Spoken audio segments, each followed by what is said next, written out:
I don't want to see no song. To show how the media and political people lie to you, I will show each lie they tell in this video. Now, the Prime Minister faces an insurgency over Europe, both inside the Conservative Party and from UKIP. The real question for millions of voters is whether they can trust David Cameron to negotiate a transformed relationship within the EU and give Britain a referendum. What exactly are his demands? Are they realistic? And is this, as he says, one last chance for our European future? Good morning, Prime Minister. Good morning. Let's talk largely, if you don't mind today, about Europe, since it is the big issue in front of people's minds at the moment. First of all, can you give me a cast-iron guarantee that a David Cameron-led government will give Britain an in-out referendum within 2 years? Yes, absolutely. We will hold that referendum by the end of 2017. It will be a referendum on an in-out basis. Do we stay in a reformed European Union or do we leave? And I've said very clearly that whatever the outcome of the next election, and of course I want an overall majority and I'm hoping and believing I can win an overall majority, but people should be in no doubt I will not become Prime Minister unless I can guarantee that we will hold that referendum. Well, that's very interesting, because if, for instance, the Conservatives were the largest party with a minority, that suggests you would not then be Prime Minister, because you couldn't guarantee that referendum if you didn't have a majority of House of Commons seats. I couldn't answer the question more clearly. I won't become Prime Minister unless I can guarantee that that in-out referendum will be held. And there's a good reason for this. David Cameron won't lead a minority Conservative government after the next election. I've answered the question. There's a very good reason for this, which is the British public, you know, have not had a say since 1975, and yet we've had the Maastricht Treaty, the Lisbon Treaty, the Nice Treaty, the Amsterdam Treaty. You cannot hold people in an organisation against their will, and it's right to have this renegotiation, to have this referendum, and to let the people have their say. I think it's right, though, to have the renegotiation first. There are changes we can make to this organisation to improve it and improve our membership of it. And I think that's what's striking about these European elections, is there is only one party that actually has a plan to change Europe and allow people to have a say. And it's not UKIP. OK. Well, UKIP can't give you a referendum. Labour and the Liberal Democrats don't want to give you a referendum. It's only the Conservatives that can and will give you a referendum. You know this organisation, as you described, the EU, very well. You know how negotiations can drag on and drag on and drag on. You're not going to be sucked into a position where you come back in 2017 and say, I know I promised you a referendum, but we're not there yet. You're going to have to wait for another year. We have the referendum, whether or not I have successfully negotiated. Now, I believe I will be successful, and for a couple of very good reasons. First of all, others in Europe need change to the European Union. The Eurozone, the euro currency, needs change because it needs a banking union, it needs more fiscal union. And so we're perfectly legitimate to ask for our changes. And you've already seen other leaders in Europe, including, for instance, Chancellor Merkel in Germany, not rejecting out of hand what Britain is saying, but saying, yes, we can discuss these issues and let's see what we can do. So I think the reception from European leaders for what I've said, also the reception amongst business leaders, many of whom are very keen we stay in a reformed Europe, has been very positive. And looking ahead in your forward diary, kind of Smithson diary, I hope, have you got a date in 2017 when you hope that referendum will take place? Do you know when it's going to happen? I haven't, but it will be before the end of 2017. So sometime in the autumn of 2017. It could be. I think the negotiation, as I say, that I'm aiming to undertake will be successful. We're very clear about what we want to achieve. Let's end benefit tourism in Europe. Excellent. Let's make sure that the single market is properly safeguarded. Let's make sure that parliaments can get together and block unwelcome proposals from the European Commission. Let's make a series of changes to make Europe more flexible, more competitive. These are the sorts of things that I want to see. I've set them out in a number of different places. We achieve those negotiation changes. Perhaps the most important is getting Britain out of the clause that says the European Union must be committed to an ever closer union. I don't accept that. I don't think the British people I really want to have come back to this in just a second, but I want to be very clear that if you have this negotiation and you don't get what you want, you will lead your party into that referendum saying we have to leave Europe. It's no longer worth it. Well, you won't sit on the fence. No, I'm confident that I will achieve the objectives I've set out. And I think the right way to go into a negotiation is with confidence and a positive nature that you can get those changes. And I want to see Britain stay in a reformed European Union. But we're not going to have a referendum where David Cameron is washing his hands about the result. No, we'll have a referendum where I'll be recommending, look, I've got these changes. changes. I believe we should stay in this reformed possibly I organisation. haven't got these changes because you can't be sure. You can't I'm know. confident. Well, look, You I'm want to someone get who has a very positive, optimistic plan for this country. We have turned around and are turning around Britain's economy. We've got 1.5 million more people in work. We've cut our deficit. Britain is growing faster than any other G7 country this year, faster even than America. We've shown we can make changes, and I'm tremendously upbeat, bullish and optimistic about what Britain can achieve in terms of our economy and also about our place in Europe. We have a plan, and I think that is the most important thing in politics, is to show to people you have a clear plan for the economy, for our country, for our future, for our living standards. That is what we're going to do. One last, very gentle, very polite go. In that referendum, you will tell people to vote yes or no. You won't sit on the fence. No, of course I won't sit on the fence. OK. Will the Cabinet have a free vote, can I ask, in the Conservative Party? The whole of my government, well, the Conservative half of my government, more than half, the Conservatives in government are all committed to this plan for a renegotiation and a referendum, and we are all convinced that it is possible to achieve these changes. We're going for those changes and we'll act on that basis. Let's talk about those changes then. You mentioned right at the beginning the importance of getting out of the clause about an ever closer union, which of course in the Treaty of Rome says of peoples. It doesn't say an ever closer union of parliaments or governments. That is the original founding Treaty of Rome which created the whole thing. Do you really think that you can rip that up and start again? Do you think your colleagues in the European Union will allow that to happen? Well, I think it's essential that that doesn't apply to Britain, that the treaties make clear it doesn't apply to Britain. Because I think if you go back, this so you is could part have an of the addendum whole... to the Treaty of Rome saying this clause no longer applies to Britain. It will some of the things I'm calling for will require treaty change, and that would be one of them. That is one of them. And I think why this is so important is there is a sense in our country, which I understand and in many ways share, that we wanted to be part of a single market, we wanted to be part of a organisation where nation states cooperate. We did not want to be part of a country called Europe. Our country is I understand that, the United absolutely. Kingdom. And so Now, I think it's not just symbolic, because actually the concept of ever closer union informs so much of what the European Union does. That magnetic pull to the centre. But again, this is a very optimistic outlook, because UKIP are saying, put up the barriers, we can't succeed and compete in the modern world, let's give up on Europe altogether. Labour and the Liberals seem to me basically to be saying there's not really anything wrong with Europe. We are the only party, and I'm the only person with a very clear... your views but more. Yeah, absolutely, and that's why I want a very clear plan for how to sort this out. You also mentioned an end to benefit tourism. Now, the EU has more or less accepted a 3-month moratorium on people coming into this country before they can claim benefits. Organisations like Migration Watch have said, no, 5 years before people can claim benefits if they're coming to this country. Is that the kind of thing, in concrete terms, that you want when you say, I want an end to benefit tourism? I think there are two parts to this. One is we need to make sure that the freedom to move to work is about that. It's to go and get a job, not to claim. And so I would like to see longer periods in terms of before you're allowed to claim any benefits. How much? But let's look at what is possible, but certainly longer than what we have today. Several years? Well, longer than what we have today. But there's another very important element to this, which is today, if you travel and work from another European country into Britain, you can then claim child benefit and other benefits for your family back at home, even though actually they're not living in the UK and going to UK schools and all the rest of it. And under the current rules, it seems extremely difficult, if not impossible, to change that. Now, I haven't met anybody who thinks that it's sensible. So that is again, a really big change. But on the general principle of the free movement of people, Nigel Farage talking about 400 million people could come here after your job and all the rest of it, you have no proposals to end the free movement of people. No, I think free movement within the European Union is important, but it needs to be returned to the original concept, which was the freedom to be able to go and work in another country. Now, many British citizens go and work in other European countries. Other European citizens come to work here. Freedom to apply for a job to go and work in another country. That is one thing, but I think what we've seen recently is something else. So free movement of people would stay after the referendum in the way that you've described it. Let me turn to something else, which is related to that, which is the expansion of the EU, because the borders are always moving east. And Britain has been among the countries, for instance, supporting the accession of Turkey to the EU.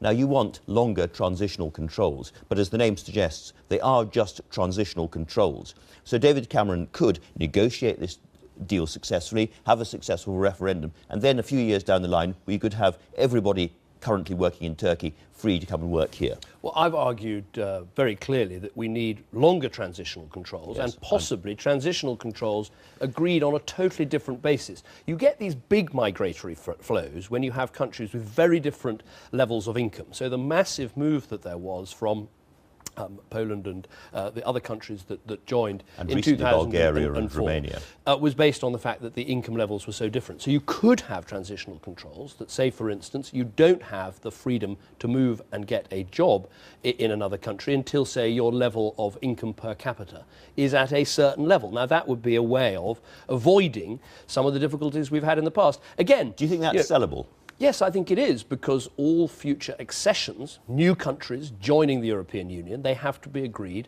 by unanimity. So you have a bloc, you have a very clear say about that issue. And again, I am, I think, quite rightly responding to what has happened in Europe in recent years. The fact that after 2004, about 1 million people moved from parts of Eastern Europe to Britain, I think net now about 700,000. That has changed our country, it's changed our political culture, and it's right that politicians and prime ministers, I think a lot of the people who've come have contributed a huge amount in terms of working in our economy. But I think it's absolutely right to grip this issue and have a plan for sorting it out. Let me make one last point, because I think, again, this is something that the Conservatives and I totally understand, and I think the other parties are forgetting. Immigration policy is meaningless on its own. It's got to be accompanied by welfare reform, so it pays for people in our own country to work rather than not to work. And it's got to be accompanied by very robust educational reform, so actually we're producing from our schools and colleges people who've got all of the skills necessary to compete in today's world. And what you can see with this government is a long-term economic plan that includes schools and skills being the best in Europe for our young people, and also a welfare revolution, in fact, which is much tougher. Well, it is. I mean, it already is. We are seeing. Some people would say tough, but actually there's a very compassionate side to it. We're seeing at the moment around 100 people every week coming off benefits and into work simply because of the welfare cap, because the welfare cap is working in terms of encouraging people to go out to work and to help provide stability and security. I'd love to talk about welfare, but today I want to try and concentrate on Europe, if you don't mind. There's two other things that I remember from your list. One I thought was just a complete straw man. You said you don't want Britain to be forced to join the euro. After the Maastricht Treaty, there is no way that Britain's going to be forced to join the euro. That is a straw man, isn't it? Well, you don't. I mean, good rhetorical position. I sit in these European Council meetings with my 27 fellow heads of state and government, and I've lost count of the times that it is stated by one or other member, or indeed by the European Commission, that the euro is the currency of the European Union. And I keep saying, it is for some of you, it isn't for some of us. And Britain, if I'm Prime Minister, will never join the euro. We should keep the pound as our currency. It gives us flexibility. It's in our national interest. And I think it's really important, as the eurozone changes and has new rules and regulations and the rest of it, we absolutely make clear that you can be a full member of the European Union with all of your rights, but not in the eurozone, and the single market needs to be properly protected. Right. So this is actually, again, not a straw man, very important. What about Britain's contributions? You said you want them to come down. They're 9 billion a year, roughly speaking. But you've done a deal until 2020. You're not going to try and unpick that, are you? No, we've done an excellent deal. And again, when people say to me, are you confident you can get these changes? I say, look, people said you'd never cut the budget. I cut it by £8 billion for British taxpayers. People said you'll never get powers back from Europe. I've got us out of those Eurozone bailout funds. People said, oh, you'll never really veto a treaty. I did veto a treaty. So people can see a track record of getting change in Europe. Now, I just want to make sure beyond the track record, what are the red lines on contributions? Where do you intend to get to? Well, we want to embed and pass this budget deal that was agreed. Interestingly, UKIP MPs in the European Parliament voted against it, and it is important for people to understand, of course, elections are an opportunity to register a message or a protest, but we are looking at sending men and women to the European Parliament to stand up for this country. And that's why I want people to send Conservatives there. Now, but I want to make sure that you mentioned a new parliamentary veto, so I'm running through the list. Sure. A new parliamentary veto, that would apply to all parliaments, able to veto any European Commission proposals? What this is what's known as the red card system, where European national parliaments can club together and say about a particular new proposal, we don't want that. So the British Parliament still have to get support from the Bundestag or the French Parliament, or whatever, the National Assembly. National parliaments working together. And we'll have to work out the exact numbers that will be required in order to block new proposals. Is there anything major from what we've talked about that is missing? Is there anything else on your agenda for these negotiations? Well, I think there are other things, like, for instance, the Working Time Directive, where we have managed to stop some of the worst parts of it, but it's still an area which I think needs extra safeguards and extra work. So there are things like that as well. A lot of European colleagues will say, well, why should there be an even playing field on these kind of matters? You know, this is meant to be an even playing field inside the EU. The Working Time Directive is part of that. You can unpick this, you can unpick that, but this is going too far. Well, I think for two good reasons. First of all, as I've said, the Eurozone countries, they need change, and Britain is happy to agree to that change as long as we can make these broader changes to the European Union as well. And the second reason is that Britain does actually bring a huge amount to the European Union. We are a big free trading economy with links all over the world. When we're discussing whether it's the Ukraine or the future of Burma, Britain has got great interest, great strength, great power that it brings to those discussions. So I think that people recognise, as Barroso said last week, that Britain does have some special cases that it wants to bring to the table. I think there'll be a lot of people watching this who will say, yes, OK, well, let him have a go. Let him try and negotiate all of that. But in the meantime, I need to keep my foot, as it were, on the Prime Minister's neck. I need to vote UKIP purely to put pressure on him. That is a completely logical and reasonable thing to do, isn't it? Well, it isn't, because what we need in Europe is a strong Conservative Prime Minister backed by a team of strong Conservative MEPs, members of the European Parliament in Brussels and Strasbourg, that then will be taken seriously by our European partners. The problem with sending Labour and Liberal Democrat MEPs is they don't want any change. The problem with sending UKIP MEPs is they often don't turn up. As I've just explained, they then vote the wrong way on things like the budget. And they're not taken seriously by other countries and the European Commission. So if you want change, you need to vote for the change. And I've got this clear plan for change that I believe I can deliver. Talking about change and power, if you decided that the Pfizer bid for AstraZeneca was not in the interests of this country, could you stop it? Well, first of all, I would speak out very clearly. I mean, I think the right thing to do is to engage early on, get stuck in with these companies, as I've done and my team of ministers have done, to make sure we get good guarantees and the best deal for Britain. Which you haven't yet. Well, I think we've made some very good progress. I mean, I think, frankly, Andrew, it's been instructive how different politicians have reacted. As soon as I heard this was happening, I asked the Cabinet Secretary, other ministers, to engage with AstraZeneca and to engage with Pfizer. And the list of things Pfizer have already said they would do. You engaged more closely with Pfizer. Absolutely. And includes some ex-friends of yours who are working for Pfizer than with AstraZeneca. That's not the case. Ministers were talking to AstraZeneca before anyone spoke to Pfizer, so that is not the case. Okay. But, you know, look, don't underestimate the power of some of the things they've already said about making sure, for instance, 20% of their R&D jobs will be here in the UK. You remember what Now, I want more. said Absolutely, I want more. But it's very interesting, isn't it, that the Labour leader's reaction on being asked to engage with Pfizer was to say, no, I'm too busy, because he wanted, very important this, he wanted to stand on the sidelines and make a series of point-scoring political points rather than engaging in the national interest. He's against the bid, and a lot of people looking at Pfizer's record will say, and a good thing too, they are a praying mantis. They will dismantle this company, which is very, very important to Britain. As Prime Minister, you ought to be able to stop it. You can't stop it because you haven't got a public interest defence at the moment. Can you put one in? Why not put one in? Well, we are looking, the Business Secretary said specifically he's looking at this issue of public interest defence, and he will report back to Parliament on that. But are you open-minded to toughening up the law on this? I will do whatever is right for Britain. I will always stand up for British jobs, British interests, British science, British R&D. But when we think of that, it is important to make this point, which is Britain benefits massively by being an economy that is open to overseas investment. I mean, think of Jaguar Land Rover, bought by the Indians. Jaguar Land Rover has created 9,000 jobs in the West Midlands since I've been Prime Minister. Think of companies like AstraZeneca that have benefited massively by being able to go into other countries and invest and take over and run businesses. So don't think there is some kind of put up the drawbridge, pull up the still on the subject of efficiency and so forth, there have been proposals, including from Boris Johnson, for a change in the law on public sector strikes to raise the bar for the number of people actually voting. Is this something that you're attracted by and will do something about?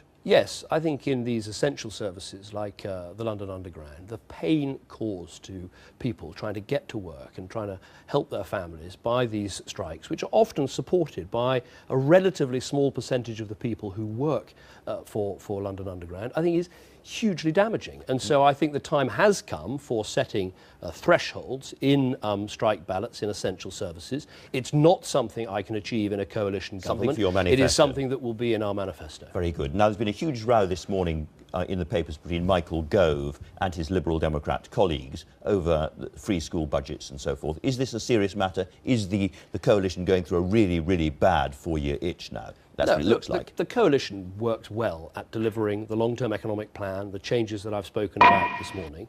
And on education, I'm happy to be judged on the record of what we have done.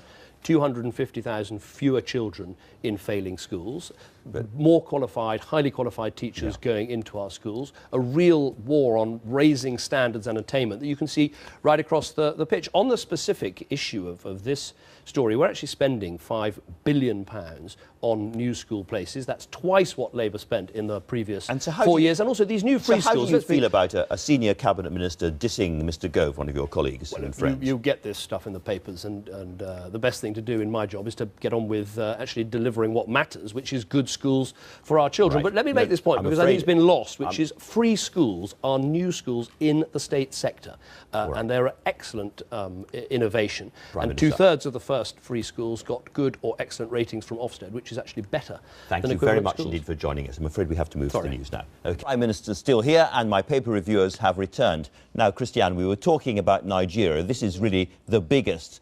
Are we going to have British troops involved, do you think, Prime Minister? Well, I rang the Nigerian president to offer anything that would be helpful, and we agreed to send out a team that includes some counter-terrorism and intelligence experts to work alongside the bigger American team that's going out there.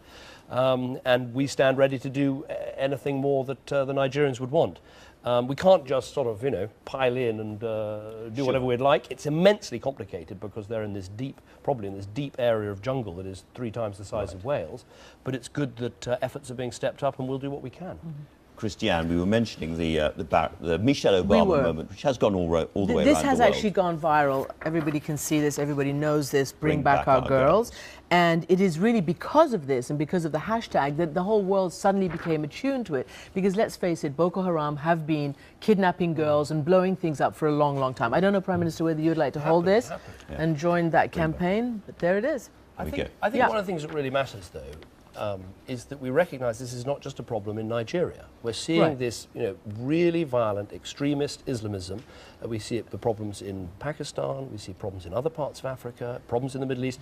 Also, let's be frank. Here in the UK, there's still too much of support for extremism that we have to tackle, whether it's in schools or colleges or universities or wherever. And targeting women and girls, which is particularly frightening. Yeah. But sorry, just to be clear, there are circumstances which we might use British troops to help this if the Nigerians ask us to. Well, I think they're unlikely to ask for British troops, but we have worked with the Nigerians in the past in hostage rescue situations where British special forces have helped and advised and the rest of it. And so I said to President Jonathan, where we can help, please ask, and we'll see what we can do. Has he accepted? Well, he accepted the idea of a team to go out to advise and help. Actually, even before that, British helpers and advisors have been working with Nigerian police and military on other issues. So they know us, they've worked with us. I missed a shut up, I'm afraid, today. I'm really, really No, sorry. I've we have run out of time, I'm afraid.